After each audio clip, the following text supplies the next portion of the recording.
Let's preview the 2025 Sun Belt College football season with Phil Steele from Phil Steele's College Football 25 Preview.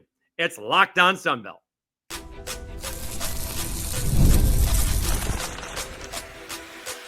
You are Locked On Sun Belt, your daily podcast on the Sun Belt Conference, part of the Locked On Podcast Network, your team every day. All right, welcome back to another edition of Locked On Sun Belt, your teams every day. Today's episode brought to you by FanDuel. Right now, new customers can get $150 in bonus bets when your first $5 bet wins. All right, always a thrill to have Phil Steele on the show. Always gracious that he makes time for us, a little Sun Belt podcast, and we go through all of it. Can a Sun Belt team contend? You may be surprised at his response. Can they get to the playoff? We talk about Charles Huff. We talk about Del McGee, two completely different coaching moves over the last couple of years, and we preview everybody in the Sun Belt. So with no further ado, let's get to it. He is Phil Steele from Phil Steele's College Football 2025 Preview, and he is Locked On Sun Belt. Welcome back to another edition of Locked On Sun Belt, your teams every day. We always appreciate when we have the opportunity to talk to the man, the myth, and the legend. Phil Steele from Phil Steele's 2025 College Football Preview. We have the Bible here. Always pick that up on the Central New York trip home, and we had it this year as well. Phil, thank you so much for hopping on Locked On Sun Belt, and how are you? You know, I am doing great, David. I tell you, we go through a 7 months of magazine process, which is just works wall-to-wall work. And then you got football season with 12 TVs when watching every Saturday and trying to keep track of 65 games every week.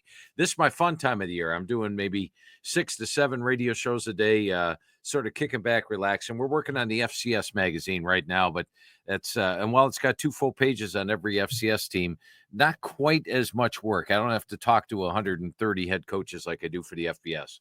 So on a side note, I have trouble watching 2 football games at one time. How do you watch 12 at one time? Because I'll be sitting there watching. I was like, I swear one team had the football and was going in for a touchdown, and all of a sudden the other team had a turnover and the other team's back on the 20. How do you watch a dozen games at the same time? You know, I'm pretty blessed with that. I can actually keep track of all 12 games. I've got the 4 games directly in front of me. I could tell you every single play of all 4 games. And the beautiful thing is we've had pictures taken of the 12 games. There's generally only 3 plays going on at a time, maybe 2 to 3 plays. So you could keep track of pretty much all the games. A lot of Diet Mountain Dew. And it's just something I've been blessed with, be able to keep track of everything. All right, we're actually going to start at the back end. All right. Can the Sun Belt be college football playoff contenders? Usually they have to have some schedule in there. Does somebody have JMU's playing Louisville? You knock off the Louisville Cardinals early on in the season, all of a sudden you're going to be a top 25 team. Can the Sun Belt team pull off a Boise State and get into the college football playoff? Yeah, absolutely. I mean, run the table, and as you mentioned, JMU's playing Louisville and Louisville should have a good season. So, if James Madison knocks off Louisville, they need Louisville to continue on and have a good season, which I think they will. You take a look at a team like Louisiana.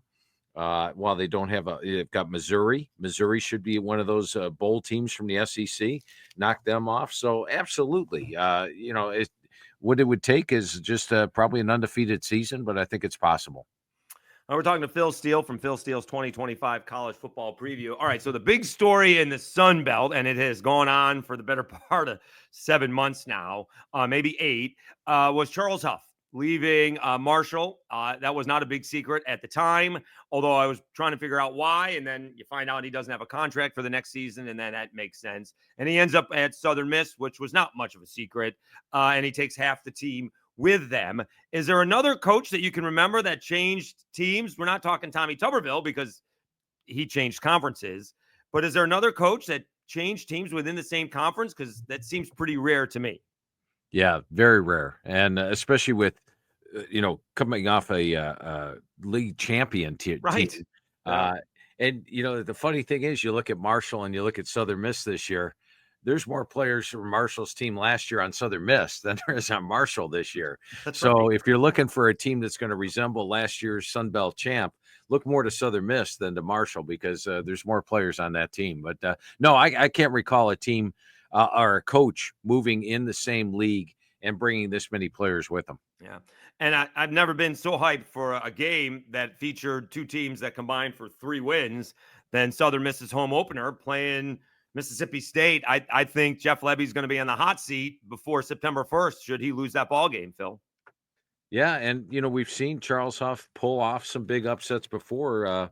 Marshall knocked off Notre Dame a couple years ago, and I think when you look at Southern Miss this year with Braylon Braxton at the quarterback spot, they've got basically Marshall's receiving core from last year over here with them. They've got I believe 11 players off the Marshall defense last year. They'll be fired up at home, and I think that's going to be an interesting game right out of the box. Now, I think their over-under win total is like 4.5. Do you think they can contend in the West? I think they're going to be better than the 4.5. I think contending is another story. Yeah, I definitely have them with the 4.5, over 4.5. I think this is a team that probably is a great shot to get into a bowl game. My problem with Southern Miss this year is the schedule. They play the second toughest schedule in the Sun Belt. They pull over from the West, both Texas State and Louisiana, and then, of course, have to play the East schedule. So the schedule would keep me from saying that they're going to be an actual contender, but I do think they'll be right up there in the East this year, and much more of a threat than Marshall will be. We're talking to Phil Steele. Phil Steele's 2025 college football preview. All right, staying in the Western Division, it seems like it is the same, usual suspects, so to speak. People are very high on Louisiana, Texas State. They are making some big assumptions in this case because we're presuming the quarterbacks are going to be good. Let's start off with Louisiana Raging Cajuns. For the first time, Mike Desimo, I guess, is set on his quarterback, never having a quarterback battle this time around with Walker Howard. But it does feel like it's Joe Burrow type of deal where, you got a mature physically quarterback and hopefully mentally as well. But Walker Howard hasn't played a whole lot of quarterbacks, sitting at LSU for 2 years and then Ole Miss, and is now coming back home. He's a Lafayette native. His father, Jamie, played at LSU, and he played at STM, I believe, with Jack Besh, speaking of STM. But where does, why do we think Louisiana is going to be so good? Because they had a lot of turnover. The year before they had lost some key players, but it wasn't a whole lot. This year, they lost a bunch of guys to the portal. Yeah, they only have 3 starters back on offense, but I think Walker Howard's going to step in and do well. He's been a great addition. He's a leader. He's got elite arm strength. He's an effective runner. So I think that's going to be a big impact there. You look at the running back core with Perry and Davis both back, and the offensive line is one where they have more depth on the offensive line. So I think they will have a solid run game. Walker Howard gives them that threat at the quarterback spot. And then you look defensively, they're strong up front on the defensive line. Lawson, Miller, Whitfield, all back up front. I think they'll have one of the better defensive lines in the league. Now, there are some questions in the back end, the back 7 there. But this is a Louisiana team that rolled to a 10-2 record last year. And the key for me, picking them right at the top of the West this year, is the fact they get that Texas State game at home. So I think that's going to be huge. But I think Louisiana and Texas State, that game on November 8th probably determines who wins the West. Well, Phil is the professional that he is. That's called a segue. Let's talk about Texas State. Their final year in the Sun Belt. They're moving to the Pac-12. That's the other big story that we've been talking about in the Sun Belt. G.J. Kinney has lifted the standards. They did not have a winning season since 2014, and now they've had back-to-back 8-win seasons, although maybe not living up to expectations last year. They do have a couple of bowl wins under their belt. The big question to me is, again, we're presuming they're getting good to get good quarterback play when they had good quarterback play out of TJ Finley a couple of years ago. And then Jordan McLeod, the reigning Sun Belt Player of the Year, landed in their lap. And now, we have veterans and an up-and-coming youngster. Who do we think is going to be playing quarterback between, Nate Yarnell, Harold Gurnier, and, Brad Jackson, the up-and-comer? Because before we know that is how we're going to determine if Texas State's going to be any good. Yeah, and they also have Keldrick Luster coming in from SMU at that quarterback spot. And the one thing Coach Kinney told me when I talked to him about the quarterback room, didn't really name me a starter, but he said liked all 4 guys. The one thing he felt, though, is that they'll be better at quarterback because last year they lacked arm strength at quarterback. And this year, all 4 of these guys have got big arms. So he thinks they're going to be able to get the ball down the field more. And this is a Texas State team that, as you mentioned, underachieved, I think, a little bit last year. 8 wins 2 years ago felt great. 8 wins last year didn't feel great. But let's look at the season a little bit closer. Remember, they blew out UTSA, which I thought was a possible playoff elimination game early on. They led Arizona State 21-7, and in Sun Belt play, they were actually plus 134 yards per game, despite their 4-4 record. So they were probably better than their overall record would indicate. Now they're less experienced than last year's squad. They've only got 3 starters back on offense, 2 on defense. But Kinney has been a master of the transfer portal. I think with bigger arms at the quarterback position, they are a legitimate threat this year. And actually, my power poll rates them the best team in the West as far as the most talented. But once again, I went with the 2 teams tying for first in the West, with Louisiana winning it because of the fact that Louisiana gets that home field edge. I'm not sure if you remember that Louisiana Texas State ball game, but it wasn't even a fingertip, Phil. It was a fingernail that led to the interception because Texas State was going to go down and kick the winning field goal, and yet a fingernail led to an interception. So that's how close Texas State was finally able to, how close they were to finally beating Louisiana, but a fingernail was the difference in that ball game. Let's take a time out. We'll continue to talk to Phil Steele about the Sun Belt West. We'll continue with South Alabama. We talk Arkansas State and a little Troy in there as well, and ULM, of course. But first, let me tell you a little bit about FanDuel.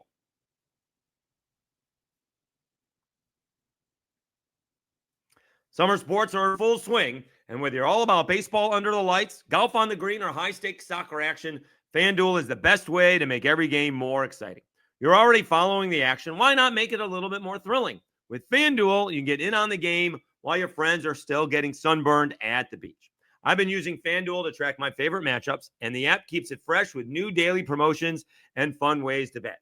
It's easy to use, fast to pay out, and makes even regular season games feel like must-watch events. Whether I'm placing a same-game parlay or watching a bet ride into the 9th inning, FanDuel makes it feel like I'm part of the action. New to FanDuel, new customers can bet just $5 and get $150 in bonus bets if your first bet wins. Open the FanDuel app today or visit FanDuel.com to get started.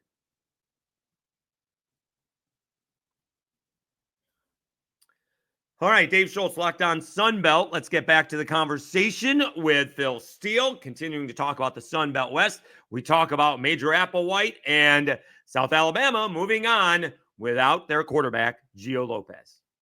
We're talking to Phil Steele from Phil Steele's 2025 college football preview.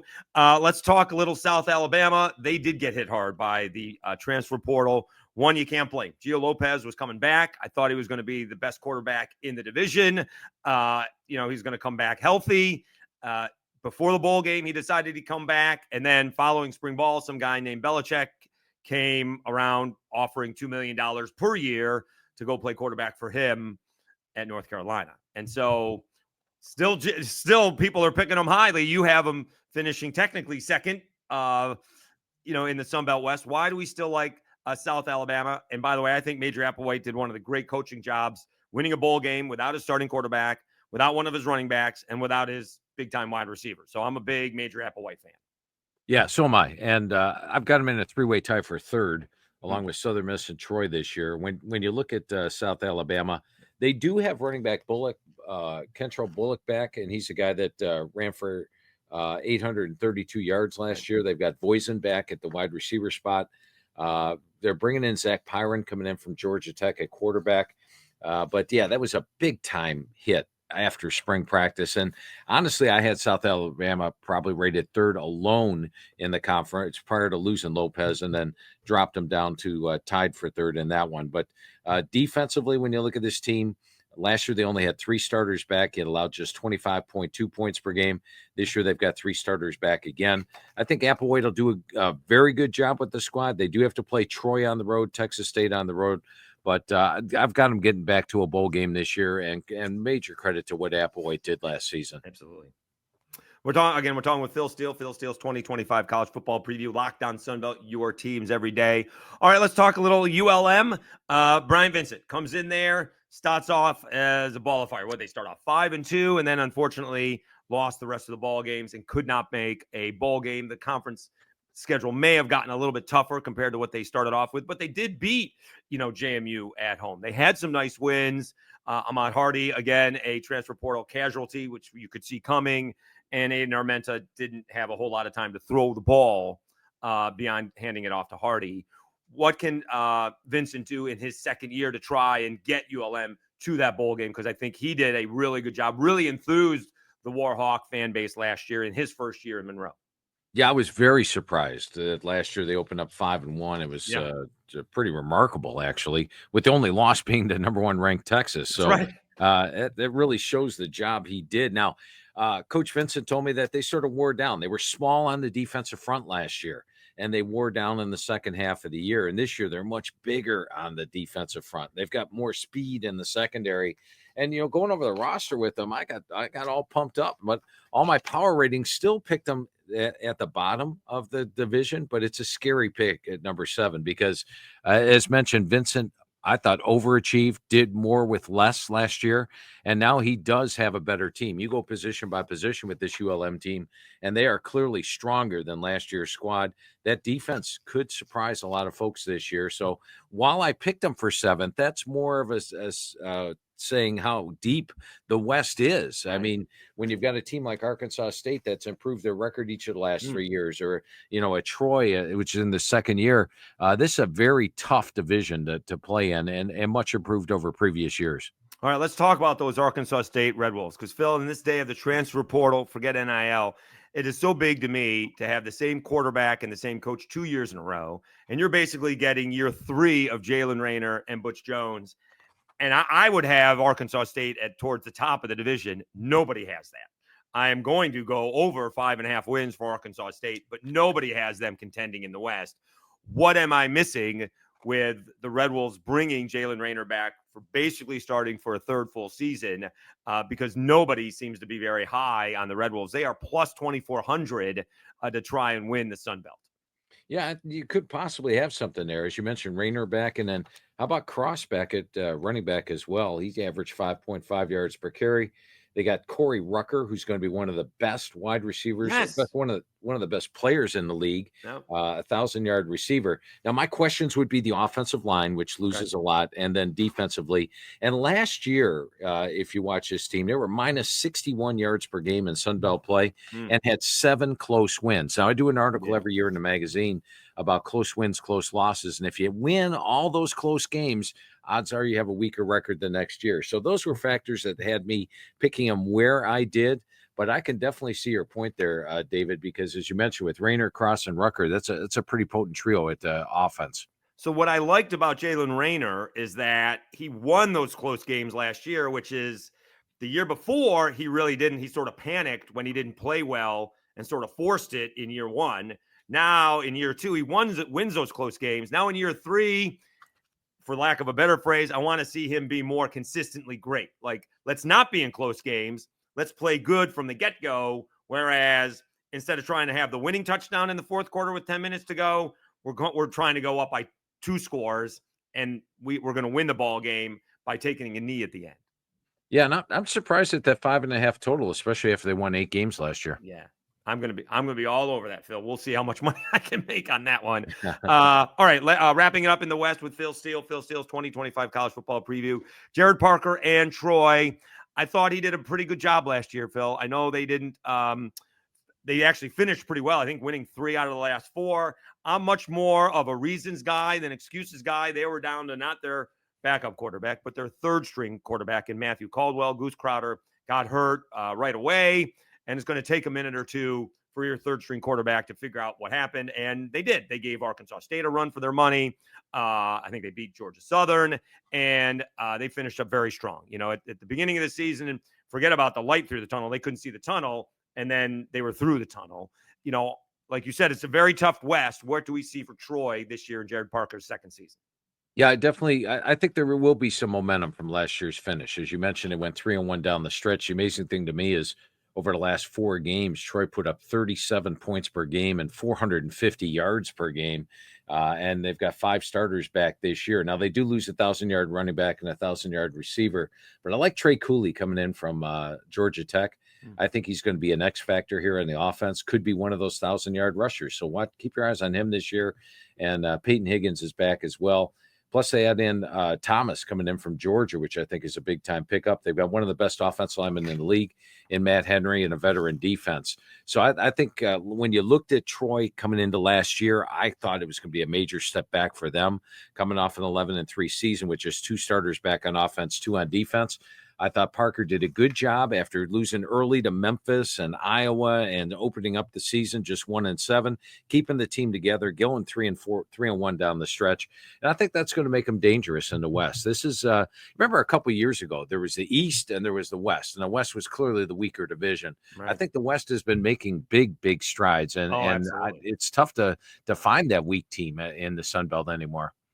All right, we're talking with Phil Steele. Phil Steele's 2025 college football preview. Locked on Sunbelt, your teams every day. Let's switch to the East and everybody's favorite, not only in the East, but overall, pretty much a heavy favorite is JMU. Bob Chesney, very different than some of the other head coaches that are just starting their head coaching career, like, Tim Beck, who is in year number 4, Tony Gibson and Dowell Logans, getting their first shot at being head coaches. Bob Chesney, only in his second year at JMU, but well over a decade of head coaching at lower levels. Had a pretty good year last year at JMU, although had some, disappointing losses to ULM and I think Georgia Southern, maybe Georgia State, in fact, and then blew a big lead to Marshall at the end.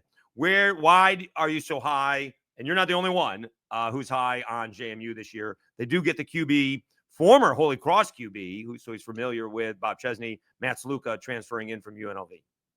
Yeah, and I think Sluka is going to have a big-time impact on the offense this year. He knows the offense extremely well. You go back to last year, and you look at what James Madison lost in the portal last year. All you have to do is look at Indiana and Indiana in the playoff and think of all that talent that could have been on James Madison last year. Right. And yet you had a new head coach, lost all that stuff to the portal. And I thought he did a really good job getting them to 9-4. And you look at James Madison last year, they were plus 85 yards per game in Sun Belt play. So I think that was a big-time plus. Now, they've got Petaway back at running back along with Today. So I think they're loaded at running back. You look at the offensive line, should be one of the better units in the Sun Belt. And defensively, they're strong in all 3 areas. You got Bush up front of the nose guard, Barksdale at the nickelback spot, and then free safety Jacob Thomas. All those guys are all conference potential. And then you line up the schedule this year.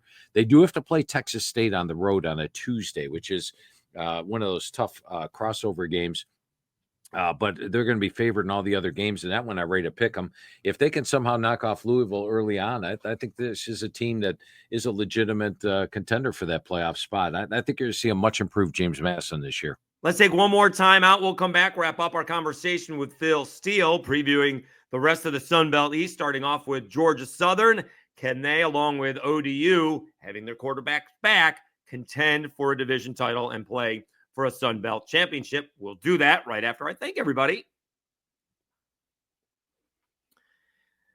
We continue to grow, still at about 5 subscribers today. We're looking to do a little bit more so we can get ahead of the average, trying to get to 2,500 before we kick off college football at the end of August, as it turns out. But we're going to be pretty close. So really appreciate it. Huge volume on the video yesterday, which doesn't get me anything outside of some more Twitter followers. So that was a lot of fun. So I appreciate it. Absolutely. It has continued to grow. If we do get any more Sunbelt news over the next few days, we'll pass that along. But remember, it doesn't seem like everybody's saying the same thing. Tech doesn't have the votes, but Keith Gill is still trying to push for it. So they are still being considered. Please subscribe. Also, Apple Podcast and Spotify. They are a big help. All right, let's get back to it. He's Phil Steele from Phil Steele's College Football 2025 Preview. All right, let's wrap up the conversation with Phil Steele. We start off with Georgia Southern and Clay Helton. They got J.C. French back. Can they contend in the Sun Belt East? All right, a couple of teams coming back with their quarterbacks. As I mentioned, I'm big on same coach, same quarterback. You do have J.C. French at Georgia Southern. Clay Helton entering, I believe, his 4th year as well. Interestingly enough, Georgia Southern has an issue with interceptions. I think J.C. French only had 10 interceptions, but 8 of those were in 2 ball games. One of them being the bowl game where they lost to Sam Houston. He threw 4 interceptions. They still only lost by 5 points. Again, JMU, Georgia Southern, and Old Dominion are the 3 teams that I think need to contend. And I think this is the year, it is for Clay Helton to contend with J.C. French for the Eagles in the East. Yeah, and I think when you look at Georgia Southern, the first year, Coach Helton really surprised me by taking this option team and turning it into a passing team and having the success he did, get into a bowl game. Right. I'd never seen that in the 31 years of the magazine. Then the second year, they went 6-7 again. Last year, Coach Helton told me it was his best team, and there they were contending. And had Marshall not made that big comeback against James Madison, Georgia Southern would have been in the Sun Belt title game last year. And now this year, once again, Coach Helton tells me it's his best team he's had on the field. So I think that makes him a clear contender in the East this year. I like O.J. Arnold at running back. He's going to be an outstanding pass catcher at the running back position. And then Terrence Gibbs finally back to 100%. And this is a guy that was one of the top running backs coming out of high school. And I think you're going to see him have a surprising year. So the O.J. And David with David McBinga at the running back spot, they have a deep running back core. This is a very good Georgia Southern team. Now, they do have to play James Madison on the road, which is one of the reasons I didn't pick them to win the East this year. But I think they're a legitimate contender in the East.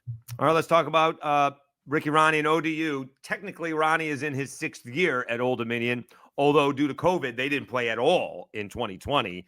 So he is the longest tenured coach. I don't know about technically in the Sun Belt because I don't think they were in the Sun Belt in 2020, but he is the longest tenured coach at one spot, currently coaching in the Sun Belt. And they have an explosive young quarterback, basically starting his 2nd season, Colton Joseph. Again, I think this is the time for Ricky Ronnie and ODU to step up. They've been there a little bit. They've had some big wins. They've had some disappointing losses. And I think this is the time. Big fan of Ricky Ronnie. And let's see what Colton Joseph and the Monarchs can do this year in 2025 to contend in the East. Yeah, just 4 starters back on offense, but they're their quarterback and 3 starting offensive linemen. And when I went over the team with Coach Ronnie, he said that he actually feels they are better at wide receiver and deeper at tight end. So that means they could have a pretty good offense. And defensively, David, how excited are you to see Jason Henderson back on the field this year? Yeah, that's true. Yeah, he did not play very much last year at all. Yeah, he's probably going to set a record, right? Yeah, he played in 1 game. Had 3 tackles last year and then opted to redshirt. Boy, if he comes back 100%, that's amazing. And they've got the best linebacking core in the Sun Belt with him coming back. Plus, they bring back the another all-conference linebacker as well. They nearly upset South Carolina last year. So should have.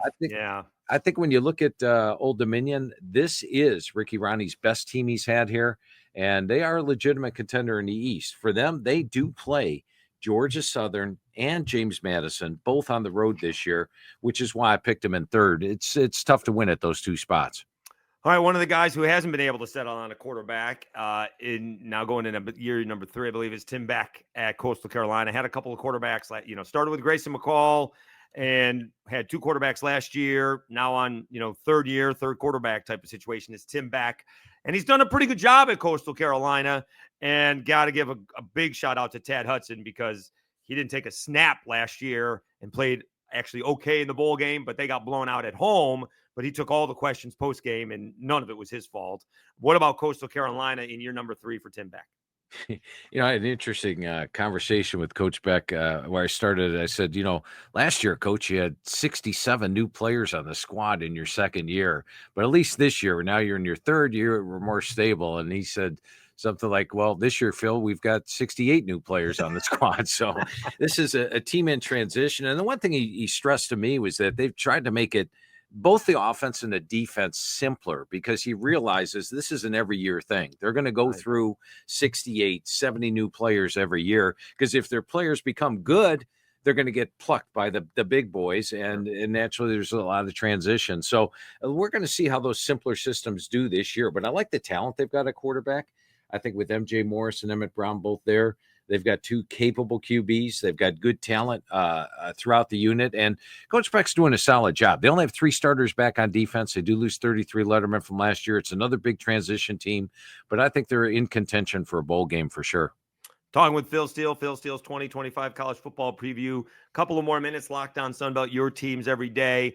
All right, so we talked about the interesting move from Charles Huff coming in, going from one team to the next. But what about Del McGee? Another interesting situation. Last year, spring football had already started, 2 practices in, and the Georgia State football coach goes to South Carolina to become the tight end coach.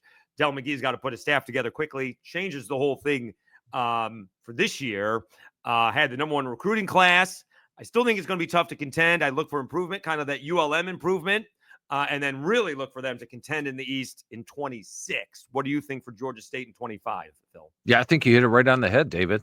Great call there. When I look at Georgia State, as you mentioned, last year was just unbelievable. I've taken a coach taking it over after spring practice started. I thought they did okay. I mean, they knocked off Vanderbilt for crying out loud, and then later beat Texas State on the road. Right. So those were 2 massive upsets. Other than that, they sort of played like you thought they would last year. I'm a little concerned at quarterback, but Coach McGee feels they're going to have a competitive summer. We'll see who wins that starting job. You know, Christian Veillere lost the starting job last year. They bring in Cam Brown from Texas Tech, PJ Hatter from Texas State. So they've got some talent there. They hit the portal hard. I do think they're 1 year away from getting to a bowl game. But I echo your sentiments. I think they're improved this year, and next year they're a contender. All right, let's talk about the 2 first-year, not only coaches, but head coaches. Tony Gibson coming in from NC State, taking over at Marshall. I know Charles Huff got all of the pub, moving all those players from Marshall to Southern Miss, but Tony Gibson's done a really good job in the portal, kind of under the radar. Yeah, it brought in a lot of players, and we'll see how quickly they go back to Arizona State, for example. 2 years ago, Coach Dillingham brought in a ton of transfers his first year and went 3-9. Brought in a ton of transfers again next year, but in the second year, that's where you saw the success. And I think it's going to be tough for everything that Marshall lost last year. This is a completely brand new team on the field, both offensively and defensively. There's talent here.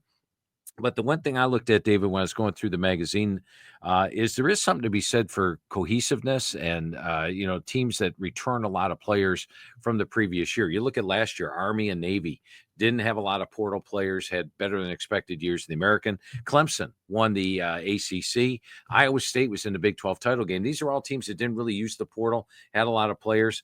Marshall's just a whole bunch of new players from a whole bunch of different places. I think it's going to take time to gel for them. And then App State, Dole Logans, not a whole lot of college experience, comes in basically from the pros. He's been a college coach for about a half a dozen years. He specifically wanted the App State job, and they got a little bit of a rebuilding job there as well in lovely Boone, North Carolina. Yeah, and I think when you look at them, he did a good job with the talent that he's brought in. And this is an App State team that had their season disrupted last year. Remember, they sold out the Liberty game prior to the season. Then that game got canceled, and then the hurricane came through, and their practices and daily life got disrupted, and turned out to be a rare losing season. They've got just 2 starters back on offense, 5 on defense. But I think there is good talent throughout the lineup here, and there's not as much transition. I don't have as many portal guys starting as I do in some of the other teams. I think you're going to see App State get back to a bowl game this year.